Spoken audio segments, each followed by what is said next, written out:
Bueno, aquí en nuestro país el Consejo de Ministros va a aprobar el texto de una ley que ya ha sido calificada por el Gobierno como histórica, la primera ley de vivienda en España. Vamos a analizar las claves más importantes de esta ley con Antonio Cárdenas. ¿Qué tal, Antonio? ¿Qué hay, Roberto? Buenos días. Bueno, ¿cuáles son las 4 claves de esta nueva norma? A ver. Sí, bueno, una de las claves que no vamos a señalar en estas 4 que tenemos aquí es que, claro, es una norma estatal. Decimos que es la primera, son 5, es una previa, una preclave.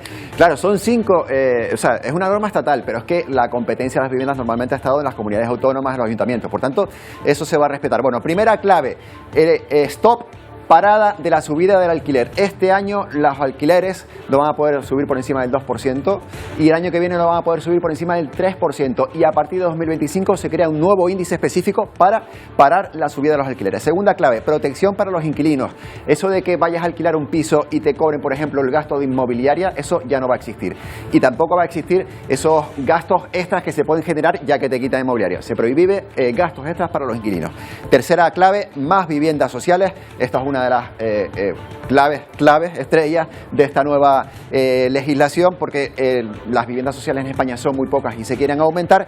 Y lo último, regulación de zonas tensionadas. Hay lugares que están tensionados, enseguida veremos lo que significa. Bueno, pues ahí se va a regular específicamente para que los precios de esos lugares tengan su regulación minuciosa. Con lupa se va a mirar los precios de los alquileres y también de las viviendas en esos lugares. Bueno, pues me la dejas votando. ¿Qué son las zonas tensionadas? Vamos a abrir el diccionario de la ley de la vivienda, porque vamos a ver, por ejemplo, ese término, zonas tensionadas. ¿Qué quiere decir? Bueno, mira, aquí lo tenemos explicado en estos iconos. Mira, que el precio del alquiler o el precio de la hipoteca, más la luz, más el agua, más el teléfono, más otros gastos, sea superior al 30% de lo que cobra una familia, ¿no? Si esto ocurre, eso es una zona tensionada. Y también, otra de las claves, que el precio de la vivienda, tanto sea en alquiler como en hipoteca, haya superado los últimos 5 años 3 puntos en la subida del IPC, ¿no? Estas 2 claves son para identificar cuáles son las zonas tensionadas en las ciudades. Y después, otra de las preguntas,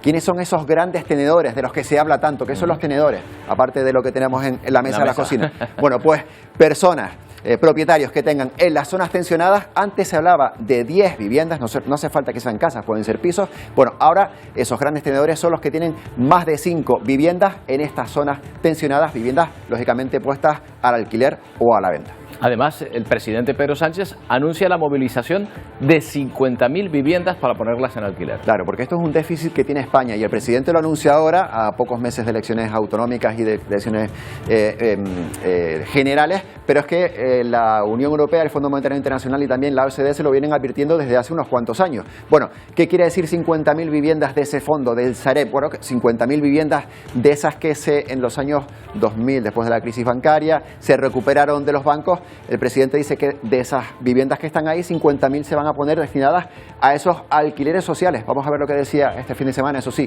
en un mitin socialista. 50.000 viviendas para los jóvenes y para las familias de nuestro país.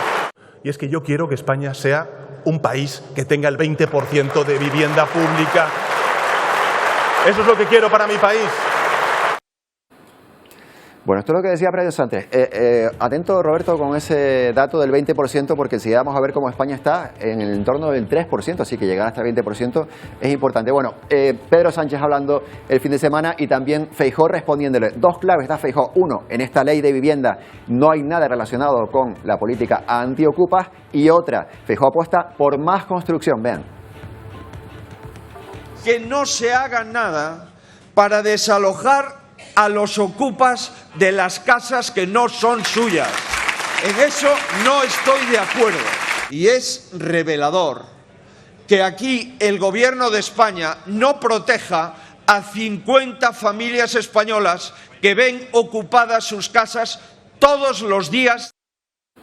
Bueno, es interesante saber a continuación cómo estamos respecto a otros países en vivienda social. Si nos comparamos con otros países de nuestro entorno, Antonio, ¿cómo estamos? ¿Mejor o peor? Por eso te decía que escuchásemos a Pedro Sánchez, que dice de apostar, de llegar hasta el 20%. Bueno, España está a la cola de la OCDE, a la cola de la Unión Europea ahora mismo, en lo que se destina cada año a vivienda social. En España se construyen unas 80.000 viviendas. Bueno, pues solo el 2 no llega ni siquiera al 3%, se destina a vivienda social. Aquí está España, la Unión Europea la tenemos un poco por encima de España, pero bueno, por ejemplo, otros países europeos, por ejemplo, el Reino Unido está en el entorno del 18% de viviendas que destina, de la construcción de nueva vivienda que destina cada año a vivienda social, y fíjate cómo Países Bajos está en el entorno de de cada tres viviendas que se construyen, una se destina a vivienda social. Vivienda social tanto para vender o para alquilar. Bueno, el déficit de España es importante. Pedro Sánchez apuesta por llegar a ese entorno en donde está ahora mismo el Reino Unido. Veremos si lo consigue. Qué asquito le vamos a coger a los Países Bajos, ¿verdad? Que están siempre ahí. Están arriba en todos los parámetros, y después encima noticia con lo de Ferrovial últimamente. Pero bueno, vamos a preguntarnos algunas cuestiones, gracias Antonio, en torno precisamente a de dónde se van a sacar esas 50.000 viviendas, a ese Sareb, o también llamado Banco Malo. Raúl Jaime Maestre es profesor y consultor estratégico de finanzas, es profesor de la Universidad Internacional de La Rioja. ¿Qué tal, Raúl? Buenos días. Buenos días, Roberto. ¿Qué tal? Oye, Raúl, ¿me equivoco si digo que las viviendas de la Sareb están ahí porque nadie las ha querido coger o nadie las ha querido comprar?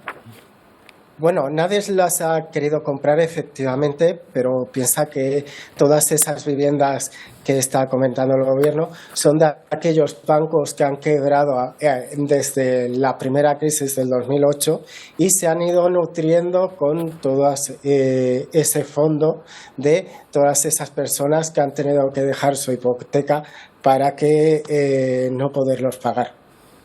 ¿Se pueden poner esas 50.000 viviendas a la venta o a disposición del alquiler inmediatamente? Inmediatamente, sí, efectivamente se pueden poner inmediatamente, ya que el fondo de que están compuestos de todos los bancos que vienen, pues están desocupadas, son principio desocupadas y no tienen ninguna afectación. Raúl, ¿se sabe si estas viviendas están cerca o pueden aliviar la situación en zonas tensionadas? Pues considerando las grandes ciudades, pues sí, porque esas viviendas todavía no han comentado cuál va a ser la distribución, ¿vale? Pero si son de las grandes capitales, podrían liberar un poco la tensión, pero no del todo, sino con las medidas, ya que el precio del alquiler se ha multiplicado por precios duplicar y triplicar de los que teníamos hace 10 años. Claro. ¿Y quién sería el casero en esa circunstancia? ¿El Estado en sí, un ministerio o los ayuntamientos? ¿Se sabe cómo se procedería a gestionar? Normalmente la vivienda social la gestionan los ayuntamientos. Entonces, seguramente que el gobierno establecería mecanismos para distribuir esta vivienda social y cada ayuntamiento poder escoger esas personas que pueden tener acceso con los criterios establecidos por el gobierno central. Raúl, también en el Sareb también hay terrenos, o sea, no solo vivienda construida, sino terrenos. Exacto. Donde se puede construir, ¿verdad? Sí, efectivamente. Lo cual podría dar lugar a lo mejor a que haya más viviendas todavía, o sea, se podría poner a disposición también de constructoras. Exacto, poner distribución a constructoras, se establecería margen para las constructoras claramente para el beneficio social y podría ampliar este amplio conjunto de viviendas para ampliar y llegar, como habéis comentado, a niveles que tiene, por ejemplo, pues Alemania, Países Bajos, etcétera, etcétera. Claro, algo bueno tienen que estar haciendo estos países para tener una diferencia tan grande. Estábamos viendo que en vivienda social ahora mismo Holanda estaba en torno al 36% de la vivienda construida, exacto, mientras que nosotros no estamos más que en el 2%. ¿Por qué tanta diferencia? Depende de la cultura. Ellos tienen más cultura de alquiler que en España, ¿vale? La cultura de España normalmente es la cultura de la compra. Por ejemplo, Reino Unido también está a niveles bastante más elevados porque ellos tienen cultura de alquiler. Uh-huh. Claro, nosotros tendríamos cultura de alquiler, aquí te respondería mucho si los precios estuviesen un poquito más bajos, ¿no? Pero es que casi te sale a precio de hipoteca. No, hay, por ejemplo, en las grandes ciudades, Madrid y Barcelona, que te sale mucho menor aplicar a una hipoteca que alquilar un piso de las mismas condiciones. Claro, ahí ya está el problema. ¿Es un problema de oferta y de demanda, Raúl? Es que supongo que no hay suficiente vivienda, pero sí parece que se compra y se construye. Es decir, debe haber una bolsa de vivienda ahí que simplemente no está saliendo al alquiler, ¿no? Pues exactamente, porque las promotoras lo que están primando es compra y venta de vivienda. Como tú has dicho, la cartera no es suficiente para absorber toda la demanda que hay en el mercado y como pasan a nivel reglas generales, pues si hay más demanda que oferta, pues para equilibrar el mercado hay que subir el precio. Y lo importante es que ese precio se está pagando cada vez más alto dentro del mercado. Desde luego, bueno, pues ahí se están tocando algunas teclas. Vamos a ver si se da con la justa para que la situación vaya siendo un poquito más asequible. Raúl, muchas gracias por atendernos. Un saludo. Gracias a ti.